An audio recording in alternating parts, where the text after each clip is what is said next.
everybody, to our Team Church Meetup for redesigning your website for online church. My name is Rachel Buckner, and I serve on the team here at Champion Center, and I have some very special people with me today. Pastor Justin Jenkins, say what's up. And we have Donovan Anderson, who is joining us from where? In a car traveling to Tacoma. So I'm in North Bend, Washington. Fantastic. And Andrew Shaw, where are you at? I'm in West Kansas. I'm at home right now. That's awesome. We are all living that social distancing life right now. So we're all spread out. Can you guys quickly go through and just tell us with regard, or what is your role right now? Andrew, let's start with you. So I have the great honor and privilege of serving Pastor Justin as one of his campus pastors. So right now I am the online worship experience pastor. Yeah, that's basically what I'm overseeing is Sunday filming, from worship to the message to the platform hosts in that Sunday experience. Very cool. Pastor Donovan. I am the online pastor at Champion Center, as well as the comms director and media director for all of our locations. Love it. Pastor Justin. Yeah, I lead Velocity Church in Lawrence, Kansas.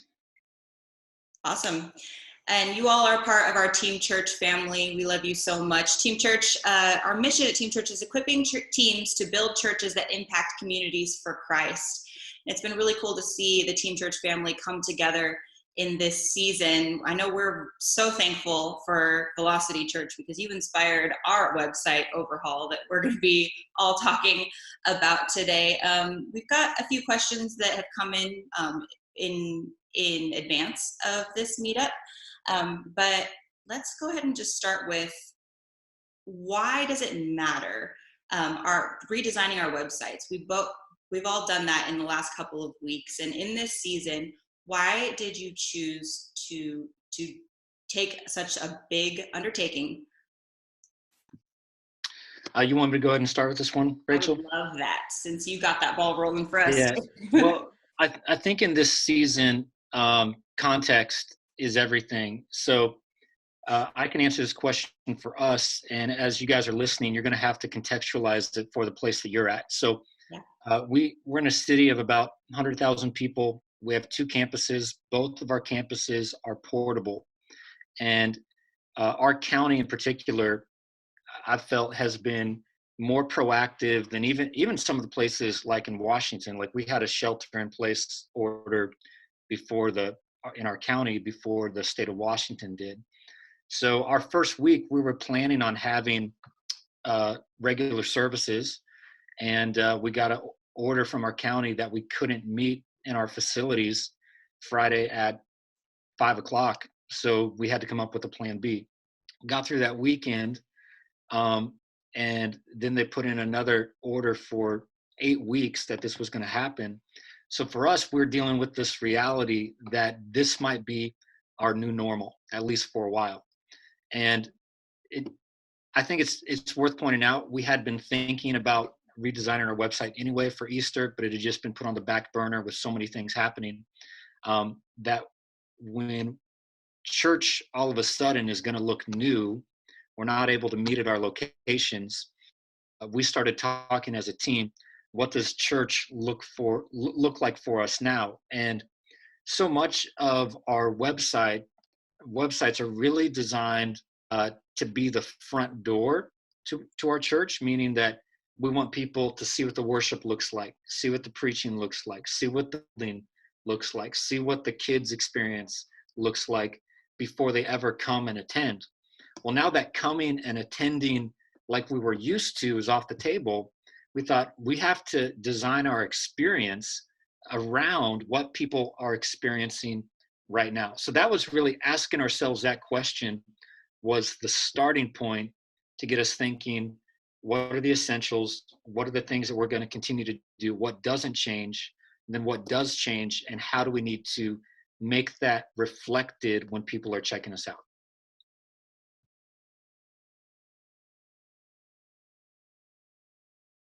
Hi, here I am. So I love that concept of the new normal, and really evaluating what doesn't change, because the heart and the core of who we are as churches, our culture, doesn't change. Is there, how did you harness that culture in the shift within your website?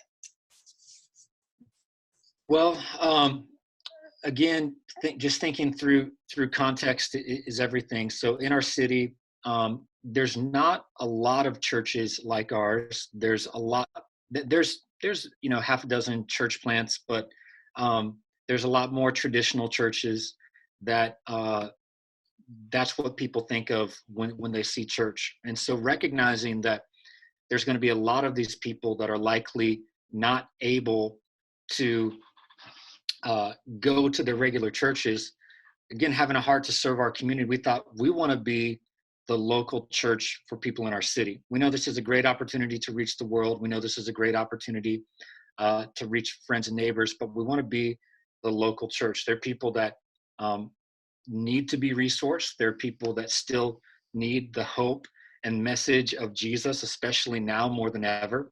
And so, just kind of thinking through parallels of similar things we've gone through in history, I was thinking how, when 9/11 happened, there's a lot of the same places shut down, people not shopping, spending money, but churches were open. People flooded churches. So our thought was, how can we do the same thing online to make this as accessible? So, the culture of our church doesn't change in terms of making sure the pictures we use reflects the people that are that make up our church.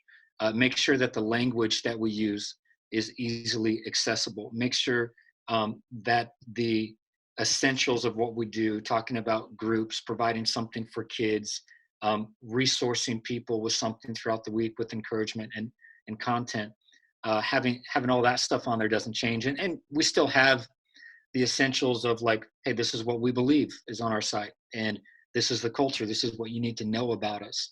But making sure that the look in terms of, we have a brand guide and all those things, all that stuff still matches. It just pivoted to reflect the current context. Awesome. Love that. You guys got that website up very, very quickly. And Andrew, I know that you were very instrumental in that. Can you tell us about how you mobilized the team and what that looked like? Well, first off, I just got to apologize for all Champion Center staff. I got a couple of texts from people saying they blamed me, but yeah, we did it in 24 hours.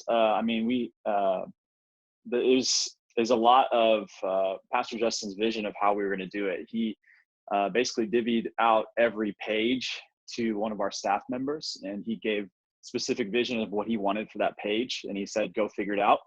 And we use Squarespace, which is pretty user-friendly, and it's you can Google anything on Squarespace and figure out how to create something. And so each of us took a page, and then we ran with it. And it had to be done by a certain point, so there wasn't a lot of sleep or rest in that 24 hours. But we got it done. 24-hour turnaround. Wow. Pastor Donovan, talk to us about what that looked like for the Champion Center team. Well, Andrew, we don't blame you. We're grateful for you.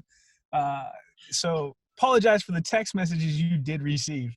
However, just like Pastor Justin said, the context had to shift. Everything we'd known before had to change. And so we had to do the same thing. When we heard that you guys did it, I got a call from Pastor Ryan Cameron at about 6:00 on Tuesday night saying, hey, do you think this is possible? I said, well, anything's possible. He said, well, they did it in a day. And so we want it launched tomorrow, and let's rally a team. And so that's what we did. Me and Rachel and a few other people, we rallied together. Now, here's the benefit we had is we had your model to go off of. The interesting story for us is we had already hired a company to rebuild our website. It was supposed to launch the first week of April with our brand new site just in time for Easter. But our new context changed, just like Pastor Justin said. And so it was the same thing. It was a Scrum method of just rally a team and say, all right, let's do this. And so the benefit we had is we went to Squarespace as well, and we actually used the same template you used and actually went to the ground running of copying content that you created, but also making it feel like us. Like Pastor Justin said, we had a brand guide, we had design guides that we want to follow and all that jazz, but how do we make it feel like us? And so we did the same thing, rallied a team of people. There was about 5 or 6 of us, and we just hit the ground running, and we pulled the trigger about midnight that night and all celebrated and then went to sleep. Yeah. So it sounds like divide and conquer is the way to go if you want to get it done quickly. You mentioned something, Dono, that is called the Scrum Method. Can you expand on that a little bit? Yeah, the Scrum Method is basically an idea that software engineers use, and the basic premise of it is that you do like hourly checkups or daily checkups. We turn it into every couple hours, so we would divide up a list of things for everyone to conquer, and then we would set up a 2-hour Zoom call 2 hours later, and there'd be a text that would go out about 5 minutes before that with the link again, and then we would dive in and we would just basically check in. Big rocks, where are you at? How are you doing? Have you hit a wall? Do we need to dive in and help you? Do we need to get you anything? And then we would end that meeting within about, our goal is 5 minutes. We were more like 10, sometimes 15, just conquering all of those things. And then we would dive right back into another 2-hour call later on, just so that we could keep each other apprised of what was happening, but also be able to navigate any challenges we were feeling, or, hey, I'm struggling writing this content. Anyone got thoughts? And so this way we could alternate if we had to and pull people in just to try to speed the process up. And we just kept going from about 11 a.m. until midnight that night. And that's when we hit change and swapped it all over and redirected everything. And so that's basically how we handled the Scrum Method. Nice. Well, what are some ways that we efficiently, Velocity and Champion Center, that we efficiently found resources? I'm thinking things like maybe stock footage, just maybe photos that we have on hand. Like, what sort of resources did we pull visually to make that process faster? Yeah, well, one thing, just kind of going back to what Donovan said, when you're mapping out your site, I think before you start building anything, it's always important to map it out on paper. And so just map out, hey, here's the pages that we need. Here's the content that we want.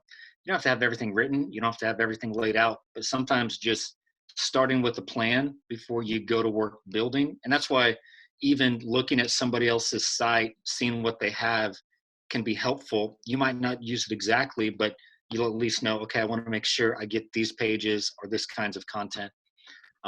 That'll help speed the process along, because that's what we did. That's why I knew, all right, we need 5 people to do these, 5 separate pages, or however you want to do that. Because we were on such a tight timeline and we didn't have a lot of ability to just snap new photos of people on their phones in really photogenic, attractive ways, there's a lot of free resources out there. There's stock photos. Some companies have subscriptions you can buy for stock photos, but then there's a couple free ones out there, and there's more than just these, but a couple that we used was Unsplash and Pixabay. Both of those have free stock images that you can use. Life Church, of course, makes all their resources available for free. So we used, for some of the stuff of what Church Online looks like, we used some stuff from Life Church to demonstrate, because the way we're doing our services are through Church Online. So if you're using YouTube or Facebook, you might want to even just screen record what that experience looks like for people. And then, of course, we used our own existing footage of church, and whatever the experience is going to be, that's what you're going to want to replicate. And I mean, just a simple Google search for, royalty-free stock images, that kind of stuff. You'll be able to find some things to use. And then, for us, we're still evolving and changing and tweaking things. So maybe if you're not on a timeline to get it up in 24 hours, maybe you can schedule a photo shoot day. It's not hard if you have some creatives in your church, look at the websites that are there in the chat and say, hey, I want some stuff like this. Can you map that out? Can you get some people, and can we take some photos so that we have our people? That's great. Anybody have any other resources they would recommend? I think that's about those are the ones we used. And then obviously if you have creatives in your team that's already archived some content, you can obviously pull from those content sources as well. But Unsplash is a great one, Pixabay. There's great options out there. Subscription services like, Envato has a cool one that you can subscribe for like $17 a month, and you get motion templates and graphic templates and Photoshop templates and all kinds of things that you could utilize and piece in. But just like Pastor Justin said, the resources are out there. Sometimes you just got to go find them. Yeah.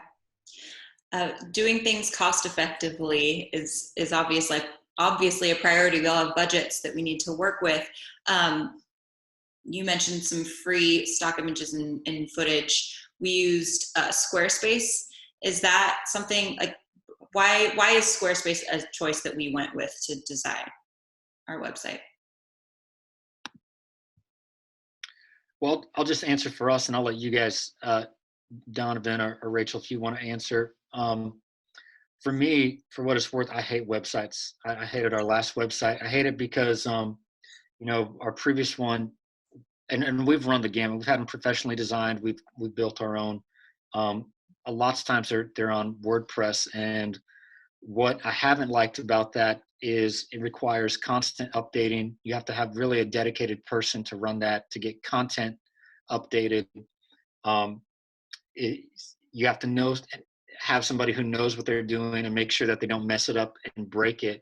And so with Squarespace, what I knew is that it was almost dummy proof because we had one before, and I just we currently don't have anybody on our team that's a web designer by trade, or we've got graphic designers and media people, but nobody who really understands and tackles the web world. So it wasn't just the cost factor, it was the ease of use and the quickness with which we could put it up. And sometimes it doesn't have to be, everything doesn't have to be custom for it to be clean or for it to look like you. A lot of the things that make a website look like you, it's going to be the language that you use. It's going to be the pictures that you use. It's going to be the colors that you use. Those are the kind of things that are going to reflect you on the website. So I would just encourage people, don't be afraid to use, and Squarespace isn't the only one. There's tons of them out there. There's Webflow. It's a little more complex. There's Clover back in the day. There's Wix is one. Never used it, but don't be afraid to use something that is template driven and is easy for people in your church to do. I think, speaking as a lead pastor, I just want stuff done. Stuff doesn't always need to be perfect. I just want it done.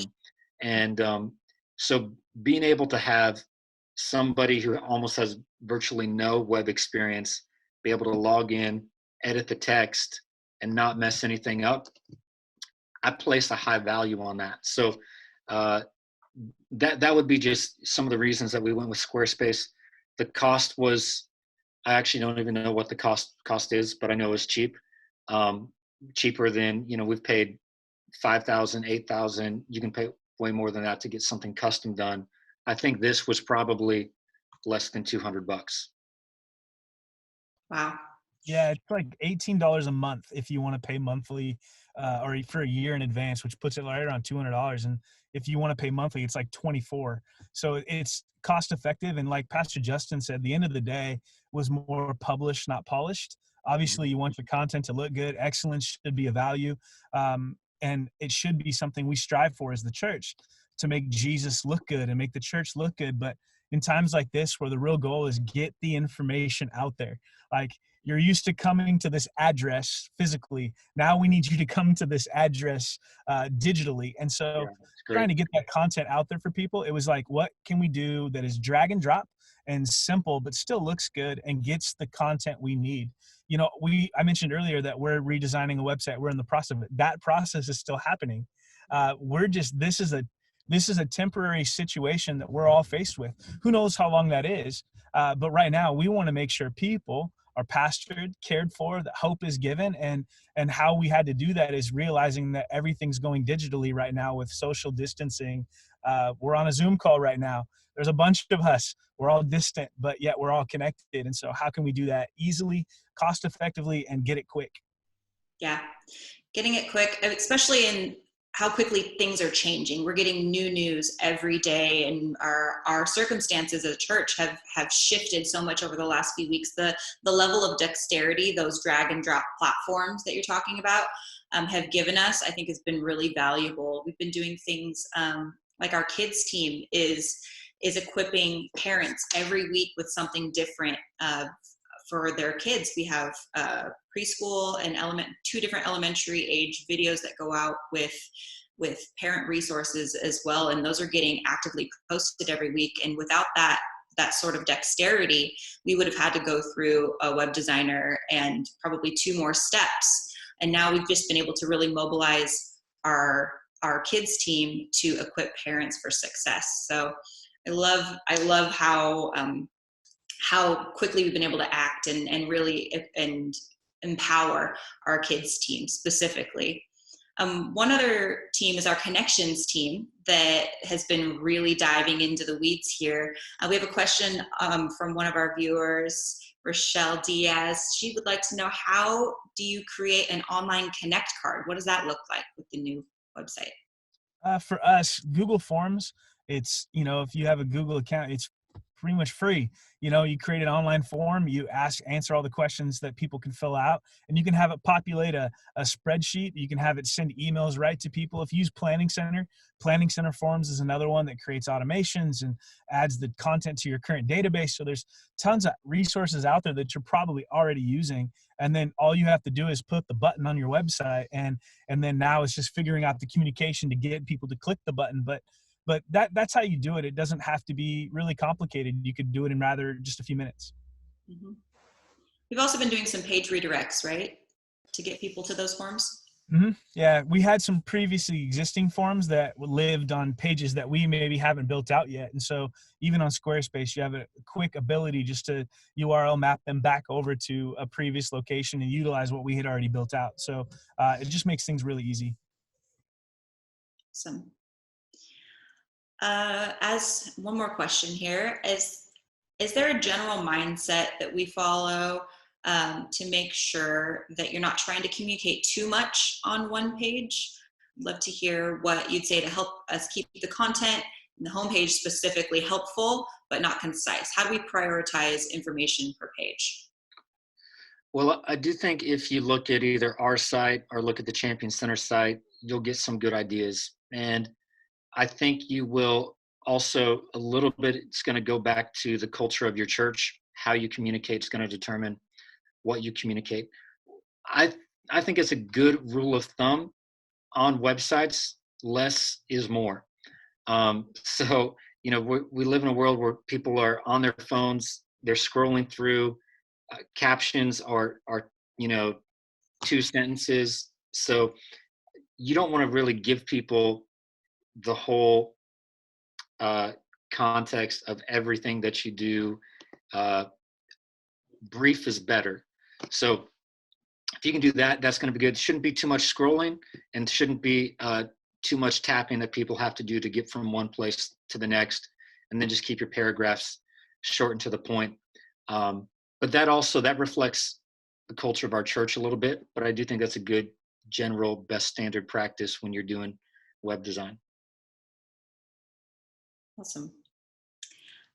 What's a way that we can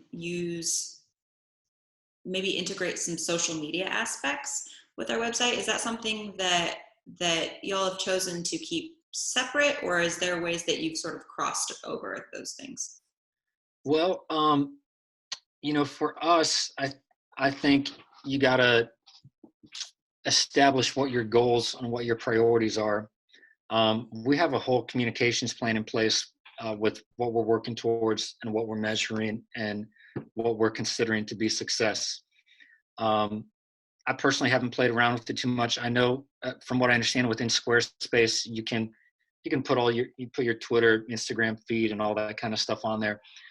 We're not trying to be a hub. We're not trying to make our webpage a hub. What we're trying to do is get people connected to the places that we want them to go. So our website for us, I would say there's probably 4 main things. We want to direct people to church online. We want to direct people to our groups. We want to direct people to kids experience, which could kind of still be church online. We want to direct people to giving. That's not the only thing that we're doing right now. We have a lot of service and outreach things happening. We also have a lot of different things happening on social media. We're also resourcing people with guided prayers.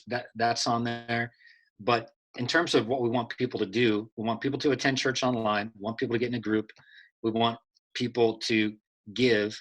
And then we have things around that to facilitate that. So the way I view it, and the way I'd say we view it at our church, is those things are working together as the goal. But we're not just trying to drive traffic to our site. The site is really to facilitate the goals and priorities that we've established. That's huge. Just establishing maybe those big rocks that are the most important things rather than trying to take that shotgun approach. Giving is, I'm sure, something that's on everyone's mind right now. Are there strategies that you've taken to retool the giving on the website, maybe visually, or how that all pans out? Well, yeah, again, all the photos, would reflect a digital interaction. So like what you see when you go to our site on the giving page is somebody giving through their phone. There's still it doesn't mention anything about giving in person. Like on our previous website, we talked about different ways to give, like you can show up at service. This right now is all about, giving digitally, texting to give, or mailing in a gift, which I think is important because maybe you have an older generation at your church that still wants to watch online, but figuring out giving, credit cards, all that kind of stuff, man, they'll be happy if you just let them know where they can mail a check. So we felt it was still important to have that on there. In terms of how we're communicating giving, a lot of what we're doing right now through social isn't about reminding people to give. It's about letting them know how their giving is making a difference. So like I said, we've had outreach things happening. So the more we can keep that stuff and saying, this is what's happening because of your generosity. We started a brand new organization a couple of weeks ago, and we mentioned giving one time when we launched the organization. Said, if you want to give to this, you can do this that way. We've only mentioned one time. We've had people consistently give and support that over the last 2 weeks, simply because what we're keeping in front of people is, this is how your giving's making a difference. What you're doing matters. Now we have some strategies that we've picked up from other webinars the Champion Center's been leading, in terms of, with our online service, we will talk more about how to give digitally, because that's church service. That's people are there, they need some direction and instruction. So we'll do some videos and stuff around that. Yeah, one of the things we did, along with what Pastor Justin said, is we even did something simple, like we had someone on most of your devices, you can screen record. So on your phone, we had someone literally sit down and screen record on their phone the process of giving. And then we recorded their voice talking over how to do that. Because the truth is, we find out there's a demographic of people who have been used to being able to put something in an offering bucket, dropping something off at the church. And so now that reality is potentially changed for a lot of those people. So our goal is, how do we make it easier? How do we make it accessible? How do we make it to where people can still stay faithful and committed to God's house and to God's word? And so we just did an instructional video. You can give via the app, you can give via the website, you can text to give. And we just put together a really quick screen recorded voiceover and put it on our website so that people had an access to it and they could learn how to do this. And hopefully that digital engagement will increase so that people can find it easier. And it's just another tool, that we can help equip people to stay faithful to God. Yeah. I remember we also did something, we eliminated an in-between page in there somewhere. We used to have this sort of landing page that had a lot of information on it and photos and things. And now I believe it goes straight to a drop down of choose your location that you normally attend. We made sure that was nice and above the fold meaning that you don't have to scroll to get to it. And just trying to make that as streamlined as possible. Right? Am I saying that right?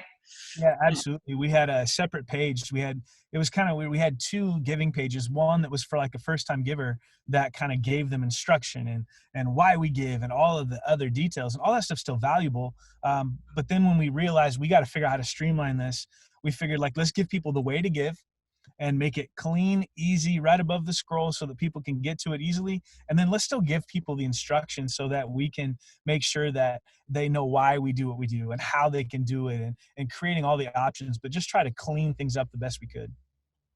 Awesome. Somebody in the chat saying that Planning Center Giving has simple videos that you can put a link on your site, and that's been really helpful. That's awesome.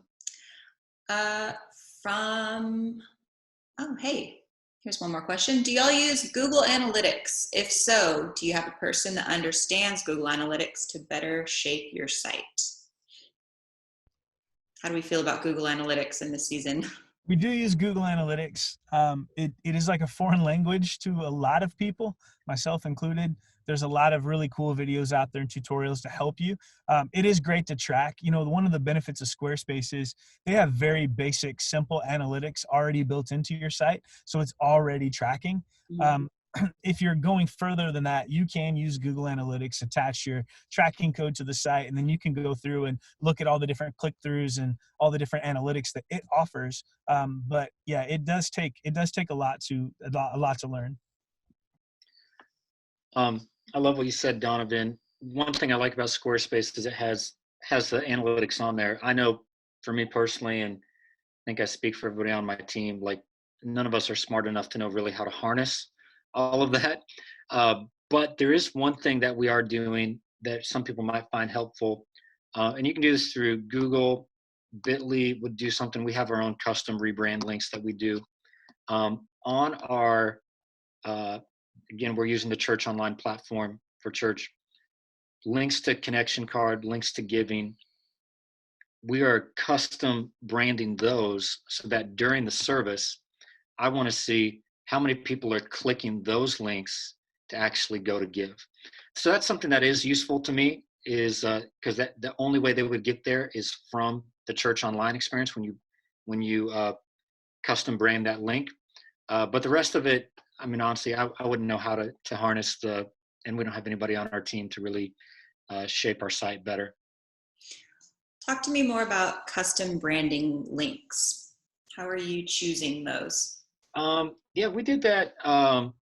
We did that a long time ago, and I think it's helpful in this current state we're in, just because there's so many different places that we need people to go. We need people to fill out this form. We need people to go to our website. We want people to go to Church Online. We want people to register for this event.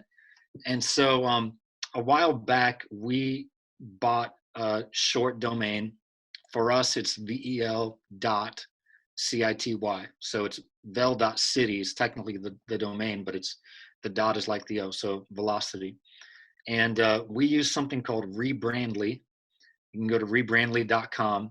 Super simple to set up with GoDaddy. And so now we rebrand and shorten all of our URLs. So for like a Google form that you want to send somebody to serve, we just, it's vel.city/serve. You know, you want to send somebody to the Church Online experience. Well, our Church Online page is velocitychurch.churchonline.com. That's a lot. So it's a lot easier just to have vel.city/online.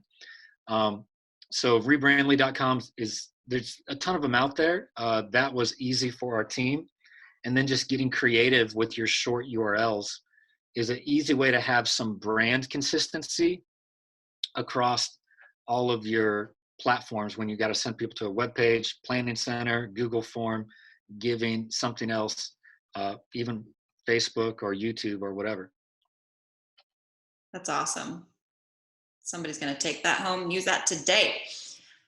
All right, one more question. How do you test changes to your site without making changes to the live site? Technical. Go ahead, Donovan. In Squarespace, you have the ability to edit a page live, and while you're editing it, no one's seeing you make the changes. And so until you hit the save button, those changes aren't there. And the benefit of doing something like Squarespace, I think Wix is similar, and there's probably some other ones out there, but you're actually editing in a live, what you see is what you get editor. So when you're typing the text, you're seeing exactly what it's going to look like. When you're not looking at a bunch of source code, you're really looking at what you see is what you get. And so the cool thing is that you're editing, you get to see it all. And then when you're ready to hit save, you just go up to the button in the top left-hand corner, you hit save. And once you do that, now those changes are actually live. So you do have the benefit of being able to kind of proof it as you go. Awesome. Do you have any do's or don'ts for that process? Well, we ran into some hiccups, didn't we, Rachel? So, you know, we started a text string. I'm sure that you guys at Velocity did the same thing, but some of the situations we ran into is we had multiple people trying to edit the same page at the same time. And so that created some really weird moments of, I just changed the footer. Well, wait a minute, I'm in the footer. And now all of a sudden your changes didn't save, my changes didn't save, and everything looks hokey. So we had to text each other like, yo, I'm in the about page, everybody get out. And so somebody would jump out and it just towards the end of the project while we were all trying to wrap things up. But yeah, so be careful that you don't have multiple people in the page at the same time. Otherwise you have no clue whose changes are actually getting saved. This is very true. We ended up, when it was crunch time at the end, it was 12 o'clock midnight, and we all were, okay, everybody get on Zoom. And we were all just typing. Half the time we weren't talking, but when it came to, I'm here, don't touch. Highly recommend that. Annie would like to know if we have a preferred template in Squarespace for our website. I don't remember what it's called. Does anybody remember? We jacked Malone because these cool guys in Kansas used that one. And so we chose to use the same one, but there's other great ones out there too. Yeah, I don't even know how or why we chose the one that we did. I think looking at some of the templates, it probably felt like it was the most close to finished product of what we were going for. But I think there's tons of them out there that are super simple, and that's the great thing about customization. I don't know, but I think Squarespace even has. We just used a free one, but I think there's ones you can pay for that are a little bit more custom. Yeah. What I loved is that you can even, beyond the template, they've got so many page templates that you can add. So even if you commit to one overall site template, you can customize even further. You're not married to that. All right, so we're running a little low on questions here. If you guys have any more questions, feel free to drop those into that Q&A box there. Rachel, were there some that Brandon sent you earlier about like Pastoral Care or something like that? I didn't receive those, but that's actually a great. I felt like I got a question from Brandon. There were some that were sent in ahead of time. Yeah. About what are we doing with Pastoral Care during this time where church has moved online and some of that. I'd actually like Andrew to answer this one. Yeah.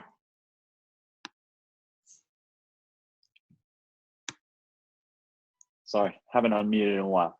But the the thing that we're doing a lot is live prayer. So you can look at live churches. They're amazing models for all things online, but we modeled it off of them. And so you can there's a tag where you can push "I need live prayer now," and we are building a live prayer team that can respond to that through email, that can respond to that through text message. I think it's mostly email. So we have a guy who's really great at building scripts and building automation. So that's been really helpful because he just automates the response from the website to go directly to the prayer team. But that's one way that we're making prayer available and pastoral care available to people on our teams and on our services. So the live prayer in service has been really powerful, and we built a team around that, like Andrew said. We also have group hosts during our services to connect with people who want to get engaged with groups. So there's some things around that. And even beyond that, though, pastoral care hasn't stopped just because church has moved online. And I can speak for myself personally, but I know Andrew and the rest of our staff could say the same thing. Like, I have a list of people that it's just a priority for me going through, making a phone call, sending a text, the ones that I can, meeting in person. And it's really just being a pastor. Hey, what's going on in your life right now? How can I pray for you? Resourcing them with something to encourage them, whether that's sharing scripture, making an investment, giving a practical step in the moment of what they can do to grow and be strong. We have one of our production leaders is everybody's on his team. Well, they're not doing their thing on Sunday. Well, what they're doing now is they're going through a YouVersion Bible plan together, doing a group study, and they're engaging questions that way. So pastoral care doesn't stop just because church has moved online. And one of the things we're real big on at Velocity is making sure that all of our leaders, so we have our pastors, we have directors, we have coordinators, that when you're in one of those levels of leadership, that you're looking at the people that you report directly to you, you're their pastor. And so that requires at the minimum weekly communication, and it requires at the minimum some kind of pastoral investment, like, hey, this is how the message applied to me, asking some questions about what's going on in their life and how did the message apply to you. All that stuff you can still do virtually, and that's what we've been doing. That's so great. Even though, honestly, I feel like in this season, in some ways, our church has grown closer. It's so easy to show up physically in the same space and feel like we've been together and connected. But in these forums, we've been really forced to have these conversations. So last night we had 200 women on Zoom calls for Connect groups doing a Propel series, and we got to break into smaller groups and have more discussion around that. And so that's definitely something that's one of those big rocks on our website that we drive people to as groups right now, because we do want to foster the connection and create those channels for pastoral care, because if we're in those conversations, that's when the real needs are going to come up.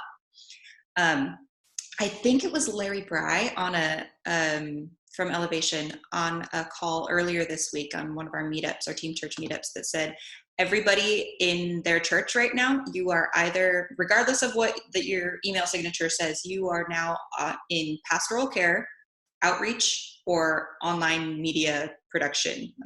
Those are your three.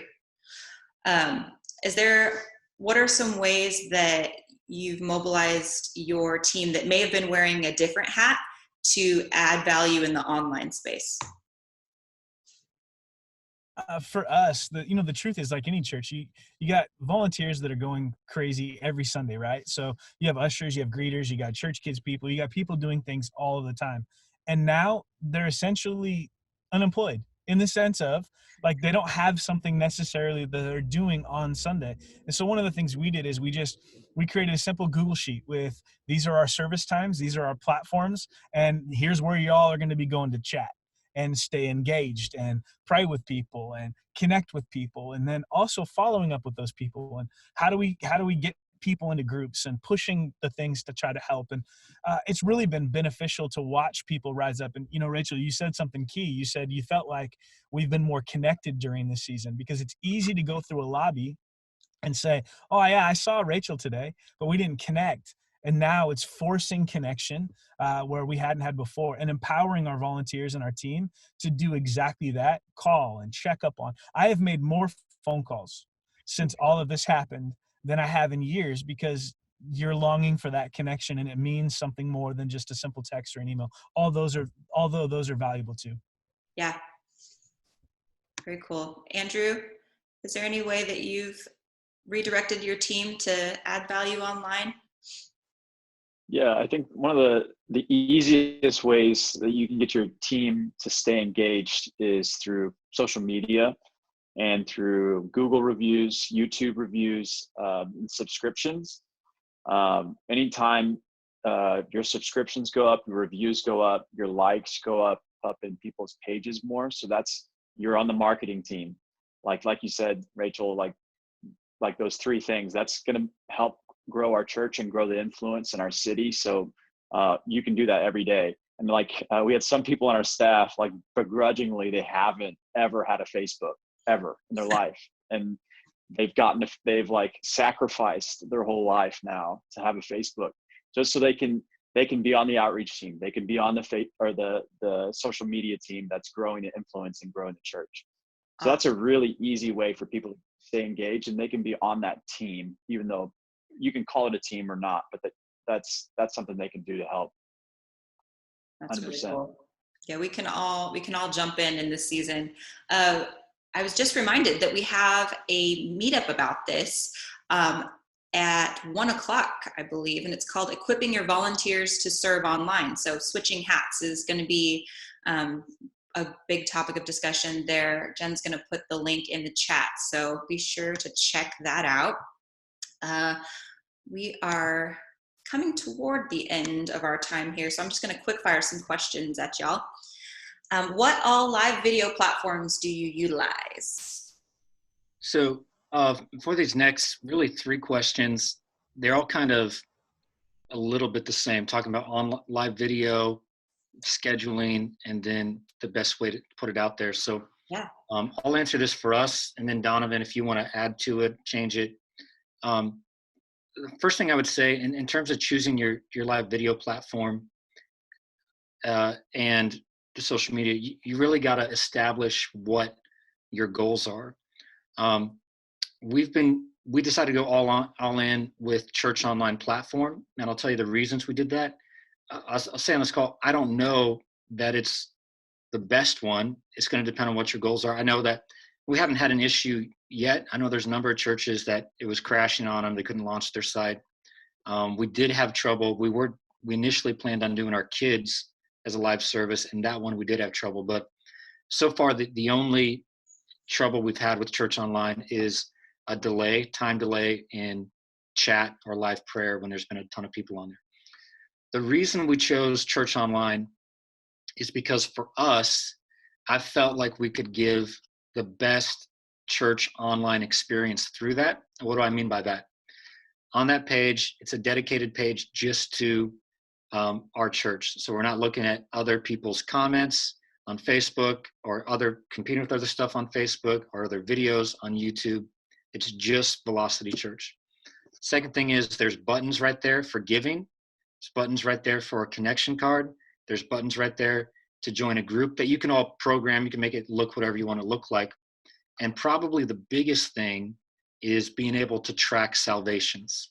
There wasn't, as far as YouTube and Facebook, there wasn't, unless you're just asking people and they're typing it in, not an easy way to track salvation. So when you take all these things, the giving, connection card, salvations, the live prayer, the standalone site, we felt like, okay, we've got like a total church experience in one place.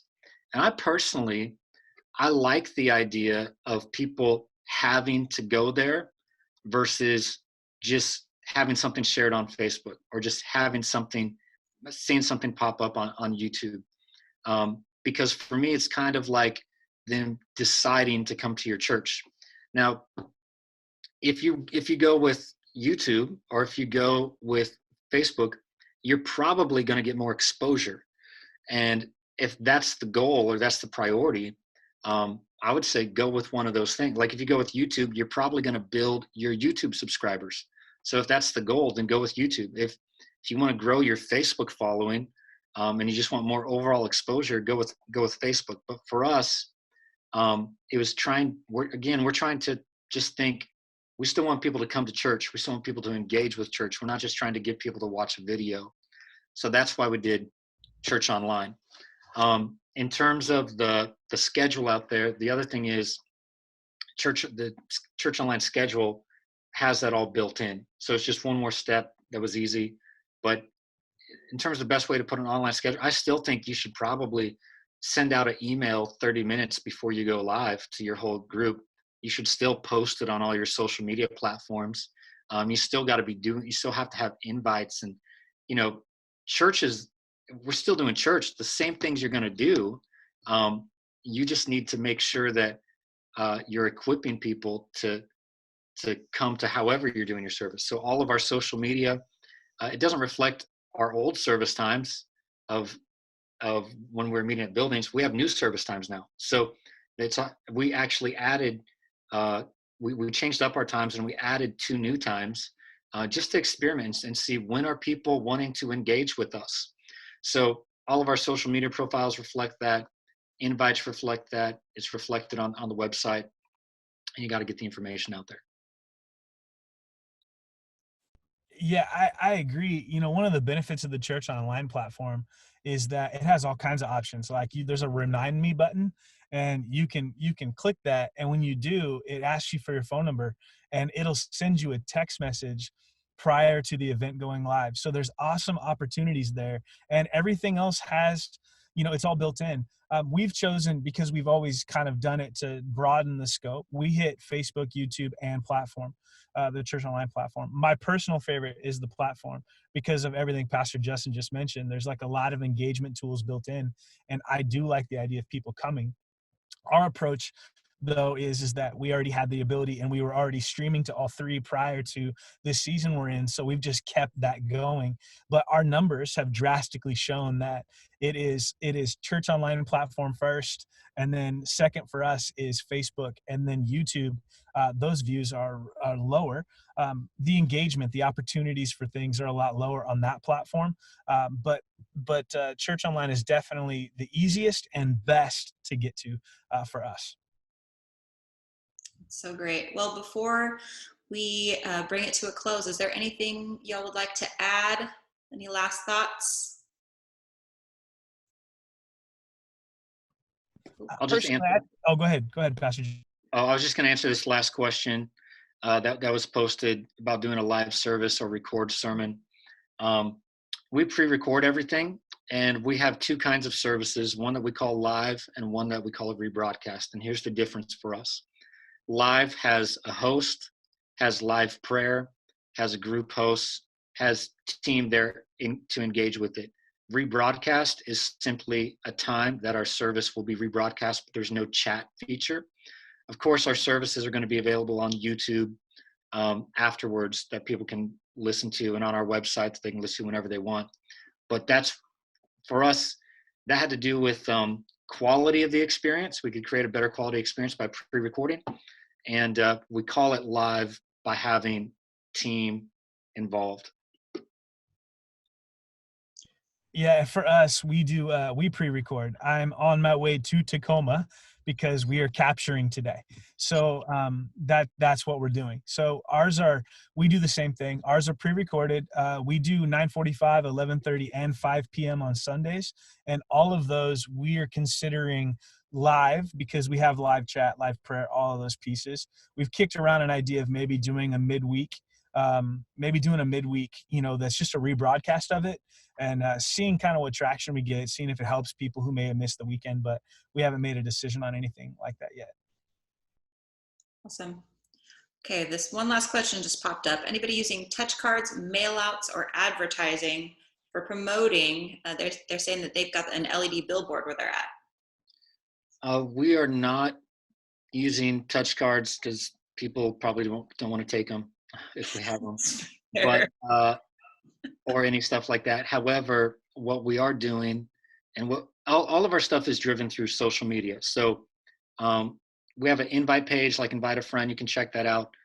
Part of Pastor Andrew talked on this a minute ago, but like incorporating our current volunteer base into being an online marketing team, them being resourced to invite people.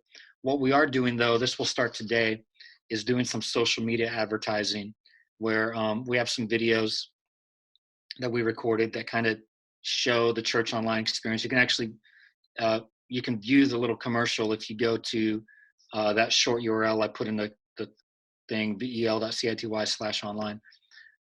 See the little commercial. That'll go on Facebook, and that'll go on Instagram, and that'll go on YouTube today to drive people to our online experience. So we're going to continue to do some stuff like that. And the other thing we're doing is just to be creative and fun with it. We do at the movie series, like a lot of churches. Typically for those, we only we show those once. We don't post them online because of copyright reasons. We are bringing those back for a Friday night movie night. It's going to be on our church online platform. Send it out to our team to get people involved. They vote for the movies they want to see. So every week going to be 4 movies. And again, for us, just trying to drive people to the platform, because that's like driving people to church. We'll pay for the license so we can broadcast the movie. And so that's some of the like marketing, advertising type things that we're doing. Love that. We had a Facebook ad strategy in place for leading up to Easter. And so we just redirected all of that going towards online right now, just to try to help drive people to online, since that is the current reality of what we're facing. So. Awesome. Well, thank you so much, Pastor Donovan, Pastor Justin, Pastor Andrew, for joining us today. I love the Team Church family, and I love that we've been able to meet up so much in this season. If you've missed any of these meetups, they're archived again on our Champion Center YouTube page, and the links are all in the chat for of our open network partnerships as well. Our meetup schedule for future meetups is on teamchurchconference.com/events. And we just want to talk about real quick, Yellow Box is a great resource, and they have a generous offer. They partner with Team Church so much, and right now they're offering to help churches with online streaming equipment and installs at cost. So if that is something of interest to you, head to @Hello Yellow Box on Instagram. And again, that dedicated page on the Open Network Team Church partnership, we're uploading all of our resources there, and including any that we have for just coronavirus in this season and the response that we have. So stay tuned for future meetups in the coming weeks, and thanks for joining us.